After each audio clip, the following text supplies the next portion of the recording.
Jadi ketika kita bertakwa kepada Allah, Allah yang ngatur semuanya. Cuma bagaimana kita bertakwa? Rumah tangga kalau dibangun di atas ketakwaan kepada Allah Azza wa Jalla, tenang.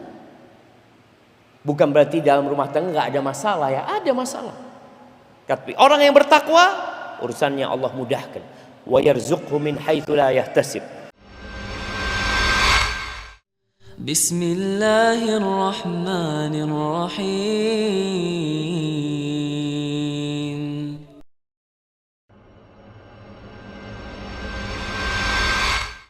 Bertakwa kepada Allah Azza wa Jalla. Dan kalau bicara takwa ini sejatinya bukan hanya untuk membangun rumah tangga. Tapi karena kita katakan negara ini, bangsa ini, kumpulan rumah tangga, maka dari kelompok terkecil harus bertakwa kepada Allah Azza wa Jalla. Allah mewasiatkan takwa ini kepada semua manusia.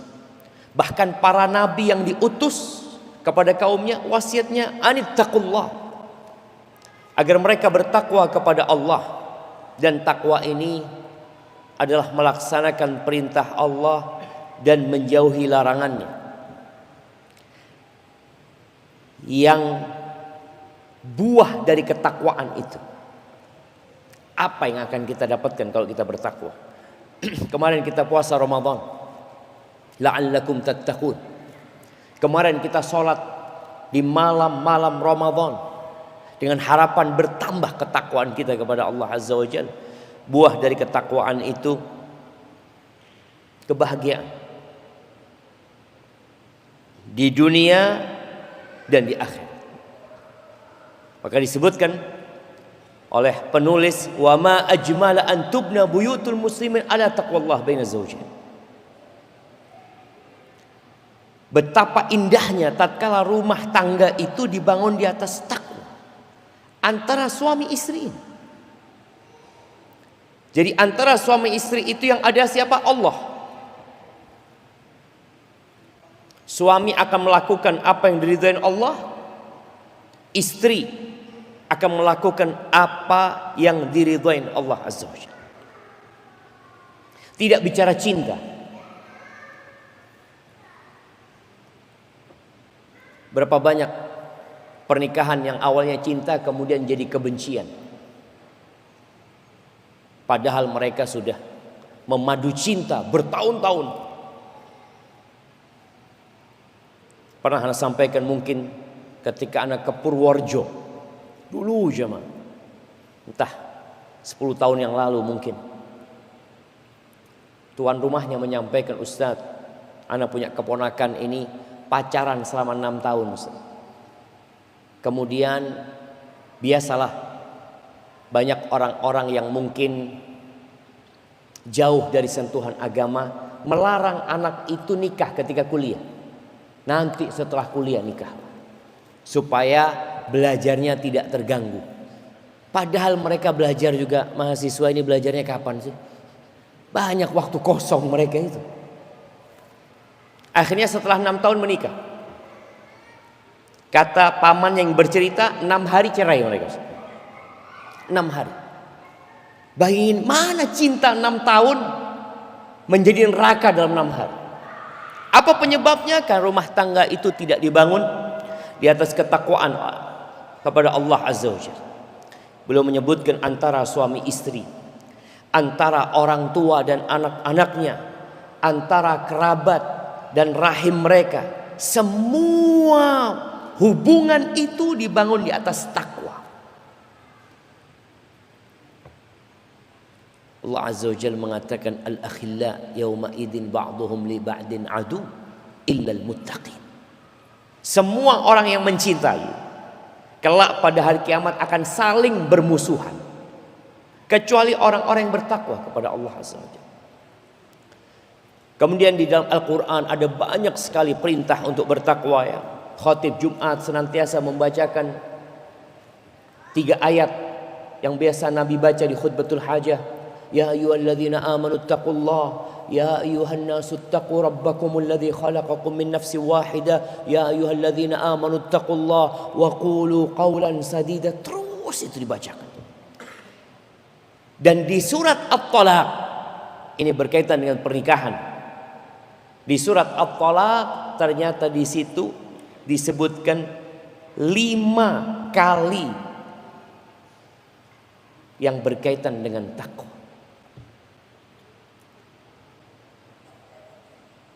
Ini menunjukkan bahwasanya ketakwaan itu penting dalam berumah tangga sampai dalam perceraian.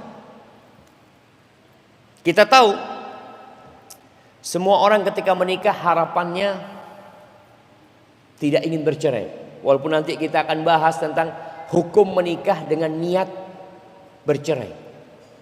Mahasiswa STDI datang ke STDI nggak mau pulang 4 tahun, dia nikah di sini. Tapi dalam hatinya, nanti aku lulus, aku ceraikan. Boleh apa enggak? Itu nanti akan datang pembahasan. Dalam perceraian, yang kita tahu perceraian ini perbuatan yang paling disukai oleh iblis. Apabila kita bertakwa kepada Allah, dampak negatif dari perceraian itu dapat diperkecil. Ketika Allah berfirman di ayat pertama dari At-Talaq, ya ayyuhan nabi, wahai nabi, idza talaqtumun nisa fatalliquhunna li'iddatihinna wa ahsul iddah wattaqullaha rabbakum. Kata Allah, wahai nabi, apabila kalian hendak menceraikan istri-istri, wanita-wanita itu, ceraikan mereka di masa iddah mereka. Maka bercerai itu ada tata caranya. Bukan asal marah, aku ceraikan, enggak. Menceraikan wanita yang sesuai dengan iddahnya itu adalah menceraikan wanita dalam kondisi bersuci dan belum dihubungi. Jadi bagi yang berpikir untuk menceraikan istrinya, tunggu dia. Istrinya suci dari haidnya dan belum dia hubungin, dia ceraikan. Itu sesuai dengan yang Allah perintahkan. Atau menceraikan istri dalam posisi hamil. Ini kalau pandangan masyarakat zalim. Istrinya hamil diceraikan. Padahal itu yang sesuai dengan sunnah. Karena itu iddahnya. Jadi wanita yang hamil masa iddahnya sampai kapan? Sampai melahirkan. Tapi gara-gara kita kadang-kadang kesian, gimana sih nggak tahu diri, istrinya hamil anaknya, itu sesuai. Tapi kan ada masa menunggu yang lebih panjang. Artinya kalau istrinya hamil baru dapat 2 bulan, iddahnya berapa lama jemaah? 7 bulan jemaah. Disinilah suami berpikir, ya, masa engkau biarkan istrimu, katanya. Dan nggak boleh diusir itu istri dari rumah. Tetap di rumah. Padahal Anda sudah ceraikan. Iya, tetap di rumah. Kecuali ada hal-hal yang membolehkan dia untuk keluar dari rumah tersebut. Kemudian di ayat kedua di surat At-Talaq, Allah mengatakan, "Wa man yattaqillaha yaj'al lahu makhrajan wa yarzuqhu min haitsu la yahtasib." Barang siapa bertakwa kepada Allah, niscaya Allah akan memberikan jalan keluar. Biasanya orang kalau bercerai itu jamaah, ada banyak beban yang dia pikirkan. Beban berkaitan dengan anak-anak kalau punya anak. Beban berkaitan dengan urusan nafkah. Ketika perempuan ini memang tidak bekerja. Berkaitan dengan apa kata orang, status sosial. Janda itu kesian diomongin orang, apalagi janda cantik, hidup di perumahan, mau jamaah. Ya Allah, dia berangkat kajian, apa kata orang? Aduh, kayaknya mau cari laki dia. Allahu Akbar. Itu beban. Tapi Allah katakan, wa man yattaqillaha yaj'al lahu makhraja. Barang siapa bertakwa kepada Allah, dia melaksanakan perintah Allah, menjauhi larangannya, pasti Allah kasih solusi. Ketika dia yakin yang kasih rizki bukan suaminya yang kasih rizki, Seorang suami juga seperti itu. Kadangkala dia bercerai dengan wanita kaya raya yang selama ini sang suami kerja di perusahaan mertua. Ketika diceraikan, selamat tinggal. Ada beban. Berkaitan dengan anak-anak, bagaimana anak-anak ketika single parent nantinya, bagaimana anak-anak ketika orang tuanya broken home. Karena biasanya orang itu kalau mau menikahkan putrinya, mereka melihat kepada bibit, bebet, dan bobot. Ketika dilihat orang tuanya bercerai, takut dia mau menikahkan dengan orang ini. Ya apa Pak Ustaz? Wa man yattaqillah yaj'al lahu makhrajan wa yarzuqhu min haitsu la yahtasib. Allah akan kasih rizki dari arah yang tidak disangka-sangka. Allah yang ngatur jemaah.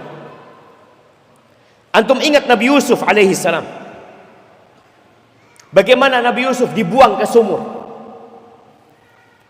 Bayangin ya. Dibuang ke sumur, apa yang akan terjadi dengan Nabi Yusuf? Allah bikin kafilah dagang itu butuh sama air. Berangkat kafilah dagang itu jemaah. Lewat sumur itu, mereka mengambil air di sumur itu, Nabi Yusuf keluar. Siapa yang mengatur perjalanan kafilah itu? Nabi Yusuf? Lah. Nabi Yusuf gak tahu apa-apa, dia berada di dalam sumur itu. Tapi Allah yang menggerakkan mereka sehingga butuh sama air dan melewatin itu sumur. Diambil Nabi Yusuf, dijual.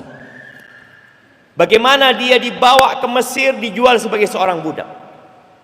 Allah jadikan seorang pejabat Mesir, seorang terhormat yang di Mesir, butuh sama anak. Dia ambil Nabi Yusuf jadi anak mereka. Siapa yang mengatur itu? Allah Rabbul Alamin. Kemudian Nabi Yusuf dipenjara. Bagaimana Allah jadikan raja butuh sama Nabi Yusuf alaihissalam. Dikeluarkan nama Allah Nabi Yusuf dari penjara. Siapa yang mengatur itu? Allah Rabbul Alamin. Ada usaha dari Nabi Yusuf?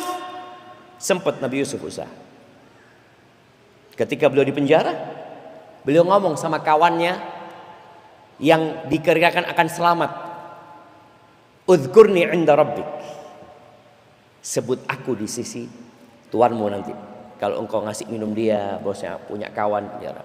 Fa'ansahu dzikra rabbi. Bayangin ya. Allah bikin kawannya Nabi Yusuf lupa sama Nabi Yusuf. Kenapa? Karena Allah ingin yang butuh sama Nabi Yusuf itu raja. Sehingga Nabi Yusuf keluar dari penjara azizan mukarraman. Nabi Yusuf gak mau keluar. Dipanggil sama raja enggak. Tanyakan dulu tuh, kenapa perempuan-perempuan itu yang motong tangan? Agar beliau keluar dengan nama yang bersih dari fitnah. Itu jamaah. Jadi ketika kita bertakwa kepada Allah, Allah yang ngatur semuanya.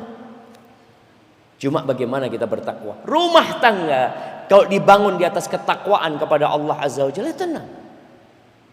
Bukan berarti dalam rumah tangga nggak ada masalah ya, ada masalah. Tapi orang yang bertakwa, urusannya Allah mudahkan. Wa yarzuqhu min haitsu la yahtasib. Kemudian di ayat keempat dari At-Talaq, Allah mengatakan wa man yattaqillah yaj'al lahu min amrihi yusra. Barang siapa bertakwa kepada Allah, Allah akan jadikan urusan dia mudah.